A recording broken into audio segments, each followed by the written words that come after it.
Halo, perkenalkan saya Faula. Saya Najmi. Di mana pada hari ini itu kami akan melakukan roleplay terkait Tentang cognitive interview dan juga kontingensi manajemen. Roleplay ini dibuat untuk memenuhi tugas mata kuliah Psikologi forensik. Disclaimer dulu untuk kasus pada pembahasan roleplay ini yaitu adalah kasus fiktif. Oke, bye bye. Halo, selamat siang Dini.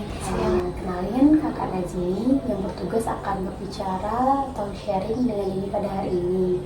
Dan ini bisa panggil Kak Najmi ya. Nah, sebelum kita mulai, ini kesini udah makan siang belum? Udah Kak. Nah, hari ini kita akan ngobrol santai aja, nggak kayak di film-film yang ada polisi-polisi gitu. Nah, namun sebelum kita mulai itu kakak bakal ngasih tahu ini ada beberapa hal yang bakal kakak kasih tahu dulu. Nah, yang pertama itu nanti jawaban yang diberikan kepada kakak tuh nggak ada konteks benar salahnya. Nah, jadi Dini bisa ceritakan, jawab sebisa Dini apa yang Dini rasakan, apa yang Dini alami sendiri. Nah, terus yang kedua, kalau nanti Dini nggak tahu jawabannya, kayak ya udah kasih tahu aja kakak, nggak tahu kak gitu. Nah, terus yang ketiga, kalau kakak nanti salah tangkap cerita Dini boleh tolong bantu koreksi kakak. Nah, terus dan juga kalau Dini tuh nggak perlu nebak-nebak, jadi Dini bisa ceritakan apa aja yang Dini rasakan, yang Dini alami. Jadi kakak butuh yang betul Dini rasakan dan juga Dini alami. Baik Kak. Oke. Nah, sebelum kita cerita ke hari kejadiannya itu, nah kakak mau Dini cerita biasanya kalau Dini sehari-hari itu ngapain aja, kayak dari pagi sampai pulang sekolah itu biasanya Dini ngapain aja, boleh nggak cerita dulu? Biasanya keseharian aku itu paginya aku bangun jam 5:30, terus aku siap-siap untuk pergi ke sekolah, mandi, habis itu biasanya aku sarapan. Habis sarapan biasanya aku langsung pamitan ke mama. Terus setelah pamitan itu biasanya aku jalan keluar gang buat naik bus sampai ke halte gitu. Habis itu biasanya aku sekolah, di sekolah biasanya belajar, habis itu nanti istirahat. Biasanya aku makan di kantin sama teman-teman, makan nasi goreng gitu. Terus nanti pas sudah habis jam istirahat itu masuk lagi itu, habis itu pulangnya naik bis lagi Kak. Terus nyampe rumah biasanya istirahat atau main sama adik gitu. Lumayan ingat ya kesehariannya. Nah sekarang kita tuh kakak bakal bawa Dini ke hari Rabu minggu sebelumnya.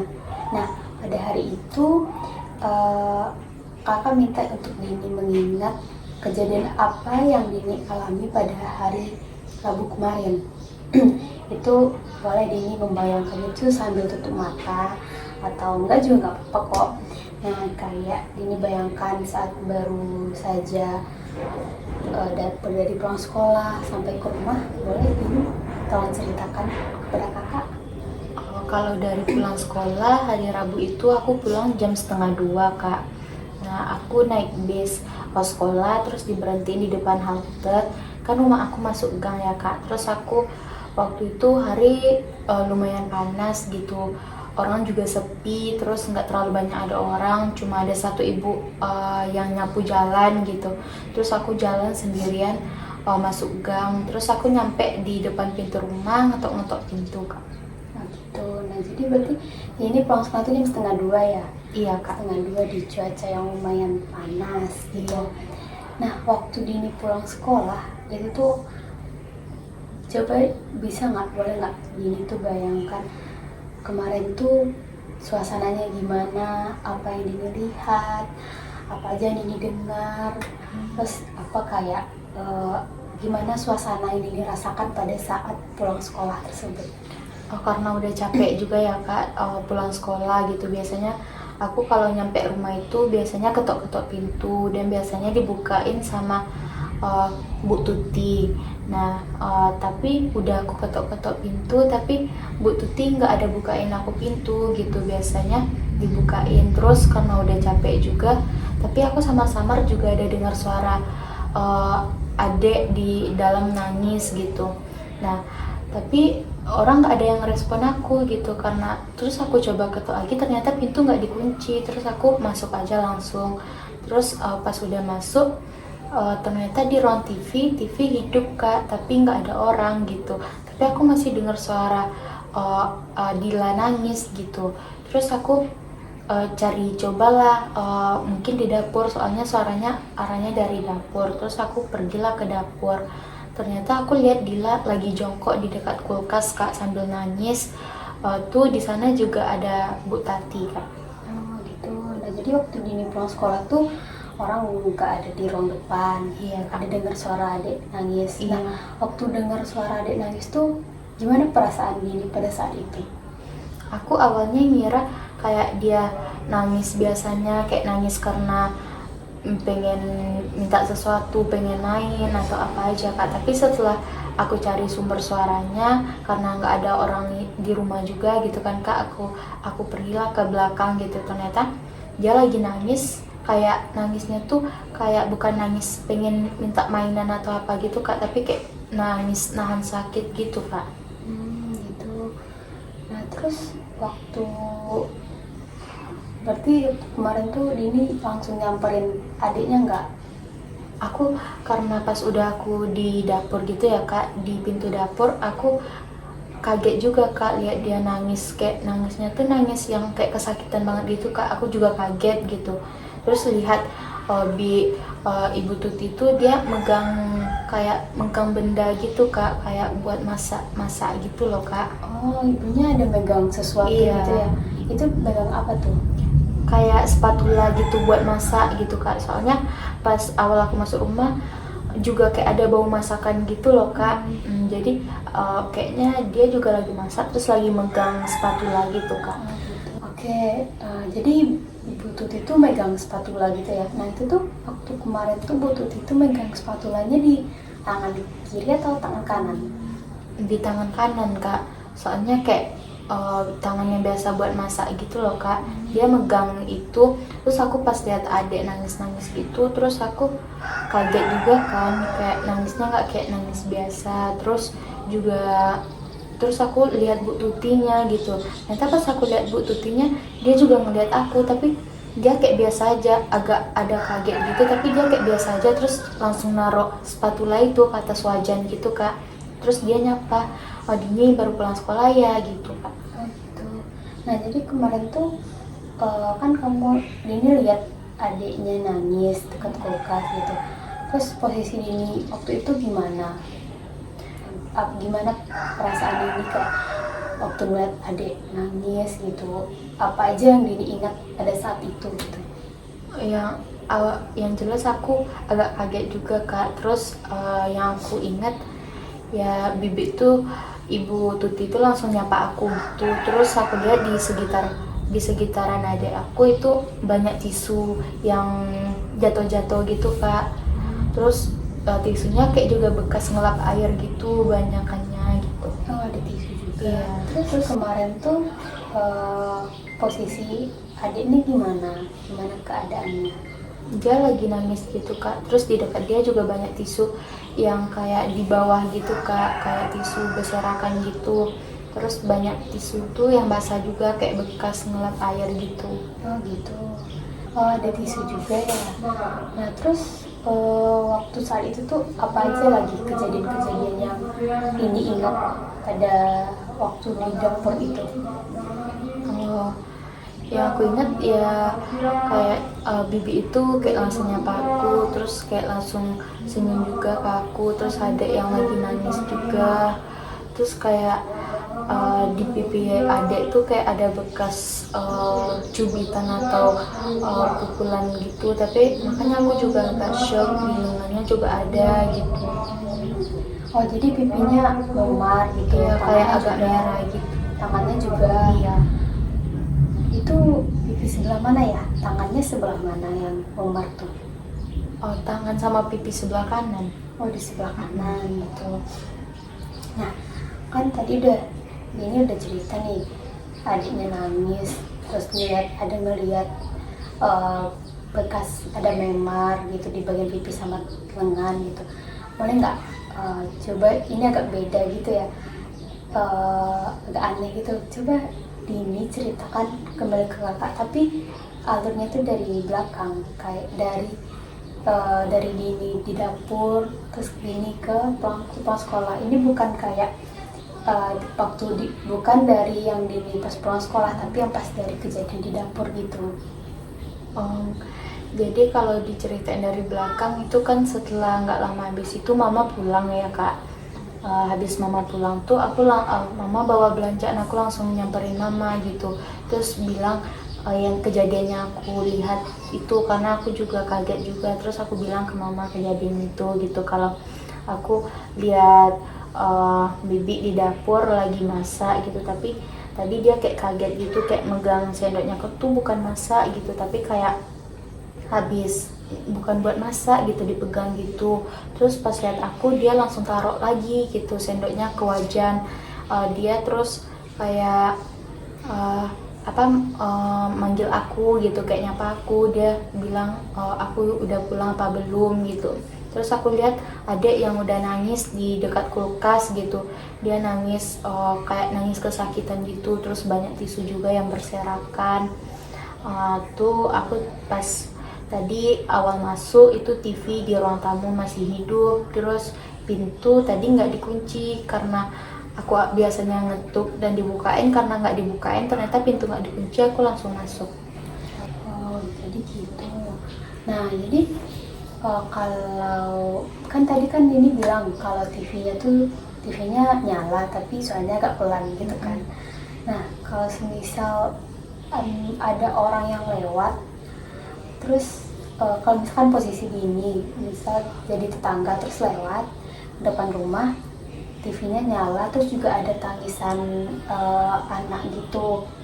Nah, kira-kira apakah itu bisa, suara itu terdengar keluar atau enggak? Kayaknya bisa kak, karena rumah kami itu dekat-dekatan gitu ya kak. Terus juga suara TV nggak yang keras banget gitu. Kalau seandainya ada adik nangis mungkin kedengaran sampai keluar gitu. Sebelumnya emang ada tetangga yang dengar gitu? Tante Rini pernah bilang sih kak gitu, beberapa kali dia bilang ke mama gitu, nanya kok siang-siang sering nangis ya adek gitu, apa adek lagi sakit atau gimana gitu. Oh, Tante Rini pernah bilang gitu ya, kata Tante Rini sering gitu.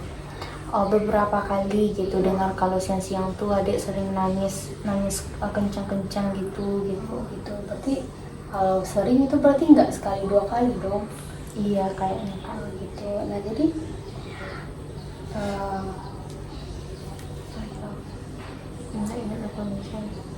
oke, nah kan ini udah bilang cerita ke kakak nih, dari itu lumayan cukup, itu udah cukup merecall.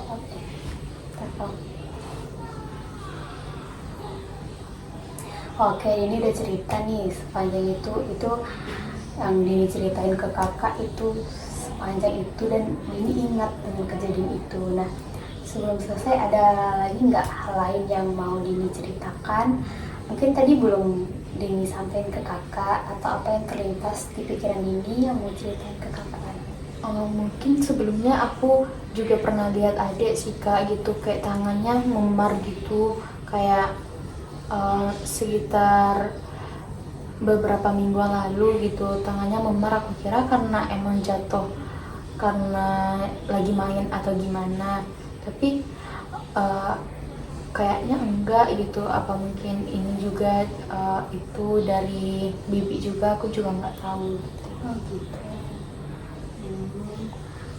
Nah, ini kan udah cerita sama kakak, udah bantu adik juga dengan bercerita ke kakak ini. Nah, makasih ya kamu, Dini, udah jadi anak yang berani. Iya kak, sama-sama.